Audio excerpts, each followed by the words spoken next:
பார்வதி உனக்காக நம்ம ஊர் ஃபேமஸ் உருவமா அக்கா கடை பிரியாணி வாங்கிட்டு வந்திருக்கிறேன். நீ இந்த மாதிரி ஒரு பிரியாணி இது வரைக்கும் சாப்பிட்டுருக்கவே மாட்டேன். டேஸ்ட் அப்படி இருக்கும். இந்தாக்கா உனக்கு ஒண்ணு பார்வதிக்கும் அடிச்சிங்க. ஏண்டா பார்வதிக்கும் உன் அக்காவுக்கு மட்டும் தான் பிரியாணியா? ஏன் எனக்கு எல்லாம் வாங்கிட்டு வந்து கொடுத்தா சாப்பிட மாட்டேன்னு சொன்னா? வந்து 5 வருஷம் ஆச்சா, அதனால இன்னைக்கு ஒரு பிரியாணி வாங்கினா இன்னொரு பிரியாணி இலவசமா. நீங்க 2 பேர் இருக்கிறது எனக்கு எப்படி தெரியும்?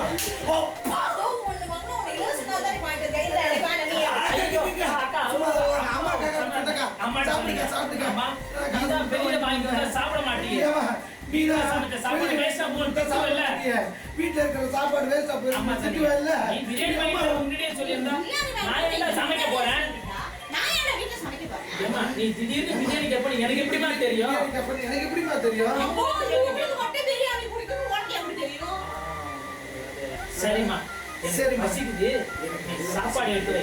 நீ சாப்பாடு சாப்பிட்டு போய் பிரியாணி வாங்கிட்டு வர. அடிச்சுங்க. முடியவே முடியாது. நீ போய் பிரியாணி வாங்கிட்டு வா, இல்லன்னா இந்த வீட்டுல சோறு கிடையாது, நீ பட்டி. அக்கா என்னக்கா நீயாவது அம்மா கிட்ட சொல்ல, எனக்கு பசிக்குதுக்கா.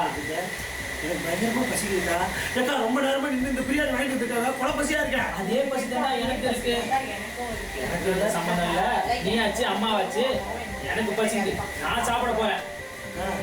இவ்வளவு நேரமா என் குறைய வச்சேன், ஆனா இப்படி ஒரு ஹெல்தியா டிஷ்ட பத்தியா அம்மாட்டே பசிங்க. அம்மா அம்மா கேளுமா, இதெல்லாம் பண்ணாதம்மா. நான் எங்க பாரு, எனக்கு பசிக்குமா? எனக்கு பசிக்குது, நான் சாப்பிட்டு அப்புறமா போய் ஒரு பிரியாணி.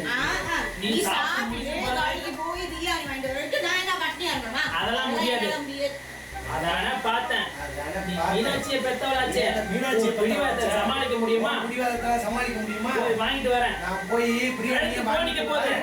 முகத்தை அப்படி வச்சுக்காதம்மா. முகத்தை அப்படியே ரொம்ப நேரமா வச்சுக்காத, அப்படியே கோணிக்க போகுது, புரியுதா? மீனாட்சி உள்ளதான் இருக்கா, கூப்பிடவா? அம்மா தாயே வேண்டாம், உன் புள்ளுக்கு ஒரு மூடு. தயவு செஞ்சு நான் பிரியாணி வாங்கி கொடுத்துட்டே சாப்பிடுறேமா, போதுமா? என் வயிறும் இப்ப தொலைச்சு சிரிச்சுக்கிட்டே சொன்னீங்க. பாத்தியா பார்வதி, இதுதான் தர்மா. ஏதாவது காட்டிக்கினானா அவன் கோபம்லாம் அவ்வளவுதான், ரொம்ப வெகுதி. இப்ப மொத்தம் பிரியாணி கொடுத்தது நீ வாங்காம இருந்திருக்கேன்னு அவ்வளவுதான். அப்புறம் அவனுக்கு தூக்கமே வந்திருக்காது. சிரிச்சுக்கிட்டீங்க.